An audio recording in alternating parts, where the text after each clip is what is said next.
The movie kicks off with three curvaceous women making their way to a remote desert with the intention to seize $200 million worth of diamonds. They alight from a pristine vintage car, introducing themselves as Hale, Camaro, and Trixie. Opening the trunk, Hale is caught off guard as a man named Gage springs out, only to be quickly subdued by Camaro's fierce punch, followed by a stern warning. It appears that they've taken Gage hostage, with Hale pressing him to disclose the location of the diamonds. Gage responds insolently, suggesting they tug at his privates, an ill-advised provocation, considering Camaro's penchant for aggression. Ignoring his bravado, Camaro promptly steps up and applies a painful grip to his sensitive area, demonstrating her determination to secure the diamonds. The interrogation continues, with the women trying to extract information from Gage. After a while, Gage feigns a heart attack, seizing the opportunity to grab Trixie. In response, Camaro whips out her weapon, not only blasting off Gage's private parts but also threatening him with an impromptu medical procedure. Learning that the diamonds are stashed away beneath the desert sands, the women decide to dig for them, while Camaro is tasked with keeping Gage in check.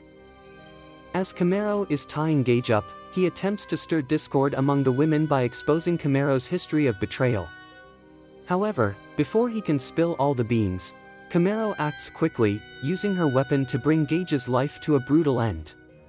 Soon after, they stumble upon a cell phone in Gage's possession, leading them to believe he might be associated with Pinky. Pinky, an enigmatic and heartless gangster kingpin, is notorious for his ruthlessness. His appearance remains a mystery, as anyone who sees his face never lives to tell the tale. Fearing that Pinky's henchmen might track the cell phone, they destroy it and proceed to dig for the hidden diamonds. Spotting an approaching police car, Camaro prompts them to swiftly hide any incriminating evidence. They quickly grab Gage and bundle him back into the trunk. Deputy Frux steps out of the police car, and Hale quickly spins a tale about a broken-down car and a tow truck already on its way. With the deputy pacified, they resume their digging to kill time, all the while exchanging stories about their most memorable intimate encounters. Camaro shares a story of an encounter that left her unable to walk straight for days, and her frustration over losing the woman's contact information. The sweltering heat leads to a playful water fight among them. Their light-hearted antics are brought to a halt when they unearth something buried in the sand. It turns out to be a lifeless body, not Ellen DeGeneres as they jokingly suggest. The body, estimated to have been there for a few weeks, strangely still has a functioning cell phone. This gruesome discovery sends Trixie into a frenzy, causing her to retreat indoors. Seeking to comfort Trixie, Hale accompanies her inside, where they surrender to their longing, gently intertwining their fingers and attempting to exchange a kiss. After that, they start cuddling and kissing first on the sink and then on the bed.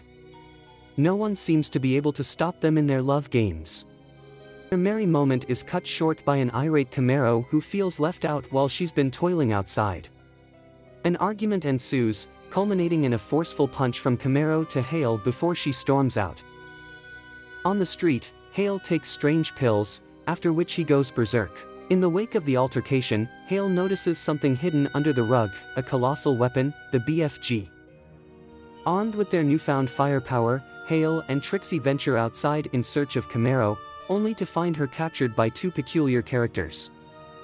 Driven by their desire for the diamonds, these individuals, known as Hot Wire and Kinky, subject the women to a string of torments purely for their entertainment.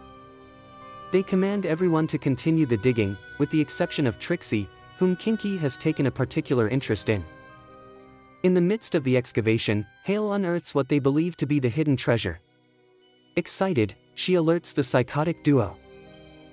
Rushing over, they force Camaro to her knees and make her twist the lid off the box. To their dismay, upon opening the box, they find that a passcode is required to access the contents of the safe. Hot Wire threatens to end their lives unless they reveal the passcode. Boldly, Hale steps forward and inputs the code, successfully opening the safe. Satisfied, Hot Wire instructs Kinky to eliminate them all. At this critical juncture, Deputy Frux arrives, seemingly to save the day. But Kinky quickly dispatches him with a deadly yo-yo armed with razor-sharp blades, slashing his neck. Chaos breaks loose as the scene erupts into an intense brawl, with flying fists, blade yo-yos, and gunshots tearing through the air. Amid the turmoil, Hale emerges from the trailer wielding the BFG, unleashing a hail of bullets that clear the area. Camaro approaches Hot Wire from behind and swipes Hitman style. Camaro then approaches Kinky, decisively terminating her life. Not stopping there, she proceeds to unleash a savage beating on Deputy Frux. Trixie, witnessing the brutality, rushes to the deputy's aid. As Camaro whirls around to confront Trixie, a shot rings out, fired by Hale in an attempt to cease the disorder. Arguments ensue, ending with Hale landing a forceful blow that knocks Camaro unconscious. Trixie secures Deputy Frux within a trailer using handcuffs, and they engage in a brief conversation. During their talk, Trixie realizes that the deputy frequents the same strip club where she performs. Deputy Frux says he is a fan and admires her. And he went back to them because he was worried about her. Trixie wonders what his name is. He introduces himself as Roy.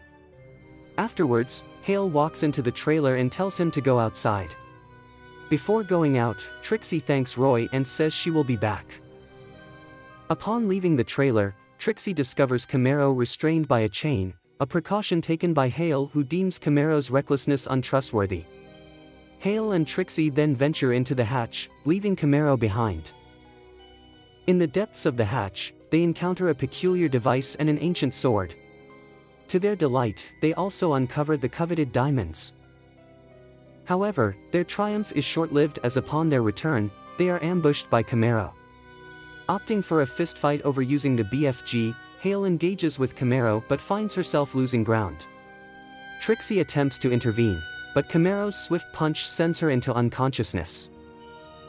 Camaro, having incapacitated Hale and Trixie, douses the surrounding area in gasoline. She takes the diamonds, sets the place ablaze, and bolts in the car.